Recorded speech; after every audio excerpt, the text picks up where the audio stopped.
Friends, நம்ம இந்த video செஷன்ல organic கெமிஸ்ட்ரியில Grignard ரியேஜென்ட்னு ஒரு ரியேஜென்ட் இருக்கு. அந்த ரியேஜென்ட்டை யூஸ் பண்ணும்போது ட்ரேசஸ் ஆஃப் மாய்ஸ்டர் கண்டென்ட் இருந்தாலும் அந்த ரியேஜென்ட் ரொம்ப எஃபெக்டிவாக ரியாக்ட் பண்ணும். அது ஏன் அப்படி ரியாக்ட் பண்ணுதுங்கிற கொஸ்டினோட ஆன்சர் பற்றி தான் பார்க்க போகிறோம். இப்போ கிரிக்னாட் ரியேஜென்ட்னா என்ன? RMgX. இது நம்ம எல்லாருக்குமே தெரிஞ்சது. RMgXங்கிறது வந்து கிரிக்னாய்டு ரியேஜென்ட். இந்த கிரிக்னாய்டு ரியேஜென்ட்டை நம்ம மாய்ஸ்டரில் யூஸ் பண்ணக்கூடாது, அதை அவாய்ட் பண்ணணும். ஸோ கொஸ்டின் என்ன கேட்டாங்கன்னா, why it is necessary to avoid even traces of moisture during the use of grignard reagent. grignard reagent நம்ம யூஸ் பண்ணும்போது ஒரு ட்ரேசஸ் ஆஃப் மாய்ஸ்டர் கண்டென்ட் கூட இருக்கக்கூடாது. அப்படி இல்லாமல் நம்ம ஏன் யூஸ் பண்ணணும் அப்படின்னு கேட்குறாங்க. இப்போ ஆன்சர் என்னன்னு பார்ப்போம். Grignard reagent is a mostly reactive substance. இந்த Grignard reagentங்கிறது ஒரு very violently reactive substance.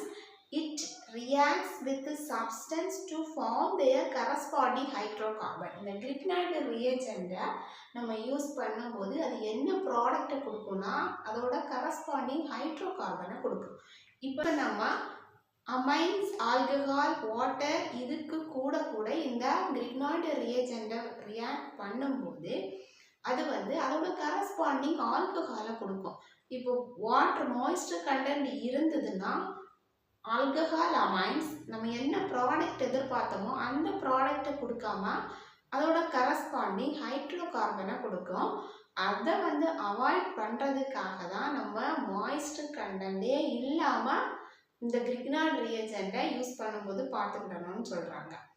கிரிக்னாய்டு ரியேஜென்ட்டை use பண்ணும்போது அங்கே மாய்ஸ்டர் கண்டென்ட்னா என்ன? வாட்டர் இருந்தால் என்ன ஃபார்ம் ஆகும்?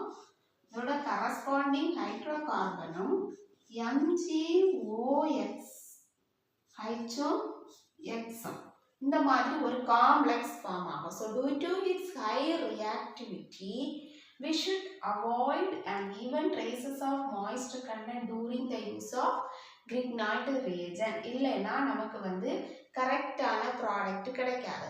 இப்போ ஆல்கஹால் கூட கிரிக்னாய்டு ரியேஜென்ட்டை ரியாக்ட் பண்ணி நமக்கு ஹைட்ரோகார்பன் இல்லாமல் ஒரு ப்ராடக்ட்டை நம்ம எக்ஸ்பெக்ட் பண்ணோம்னா இந்த மாய்ஸ்டர் கண்டென்ட் இல்லாமல் இருக்கணும். மாய்ஸ்டர் கண்டென்ட் இருந்தாலே நமக்கு ஹைட்ரோகார்பன் அதோட கரஸ்பாண்டிங் காம்ப்ளெக்ஸ் தான் கிடைக்கும்.